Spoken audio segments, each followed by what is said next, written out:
Nah, sekarang kami akan melakukan praktikum gelombang bunyi, yaitu bunyi dapat merambat melalui zat padat, cair, dan gas. Tujuan praktikum ini kita dapat membuktikan bahwa bunyi dapat dihasilkan oleh benda yang bergetar.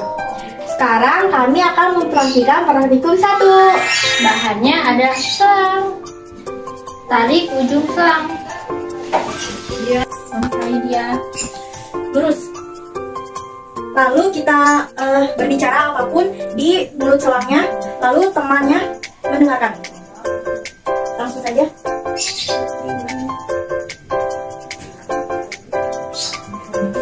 Tadi berdiri. Naik ke atas. Terdengar? Terdengar. Sekarang gantian. Putri ngajak pulang. Lagi praktikum, terdengar. Berdasarkan praktikum yang tadi sudah kita lakukan, bahwa bunyi dapat dihasilkan oleh benda yang bergetar melalui Getaran zat padat yaitu selang. Nah, sekarang saya akan lakukan praktikum kedua, yaitu bunyi dapat merambat pada zat cair. Di sini sudah ada alat dan bahan, yaitu corong yang dibuat dari botol bekas di dinding. Terus ada gelasnya, ada pensil kayu, dan ada air. Langkah yang pertama yaitu isi air ke dalam gelas.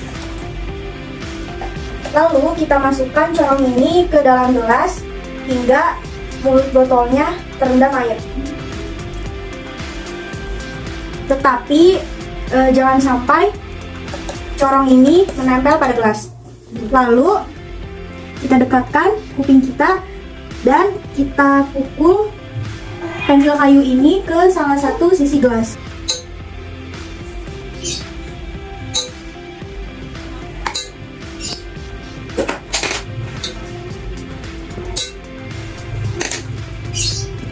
Jadi bunyi dapat merambat pada air yang bergetar dan menghasilkan bunyi, tetapi pada corong ini bunyi tidak terlalu keras.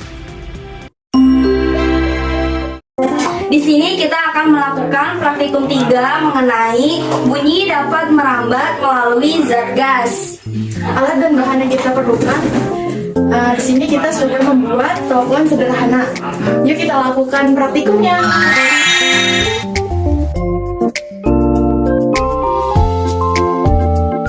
Terdengar sekarang hari Sabtu. Ayo kita balik. Terdengar. Selamat malam minggu. Terdengar. Akuilah, terdengar. Hal ini membuktikan bahwa bunyi Dapat merambat melalui getaran telepon sederhana.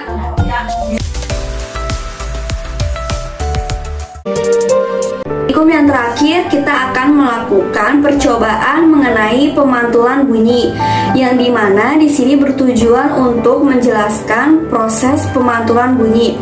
Di sini udah ada alat dan bahan yang telah disiapkan.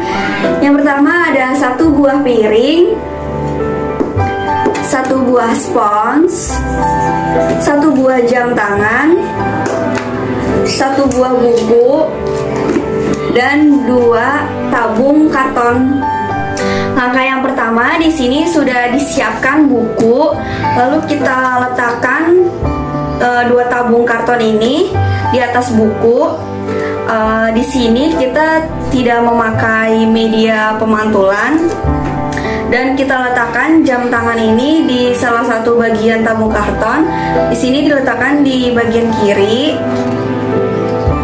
Lalu kita coba amati dan dengarkan dengan tabung karton yang sebelah kanan yang tidak ada jam tangannya untuk mendengar apakah detak jam tangan ini terdengar atau tidak.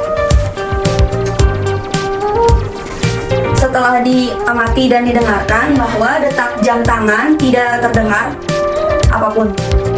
Langkah yang kedua, kita menggunakan media pemantulan, yaitu menggunakan piring. Piring ini diletakkan di bagian mulut tabung. Lalu kita dengarkan detak jam tangan ini pada tabung yang kosongnya tidak ada jam tangannya. Kita amati dan kita dengarkan. setelah diamati dan didengarkan bahwa menggunakan media pemantulan pilih ini, detak jarum jamnya terdengar sangat jelas. Yang terakhir, kita menggunakan media pemantulan yaitu dengan spons. Sponsnya kita taruh pada ujung tabung karton ini. Dan kita dengarkan detak jamnya di tabung karton yang kosong. Berdasarkan setelah kita amati dan kita dengarkan bahwa menggunakan media pemantulan spons terdengar tetapi tidak terlalu jelas. Pada hasil praktikum yang telah dilakukan dapat disimpulkan bahwa adanya proses pemantulan bunyi terbukti saat tabung karton dimasukkan jam tangan dan pada media pemantulan menggunakan spons, detak jam tangan terdengar namun tidak terlalu jelas.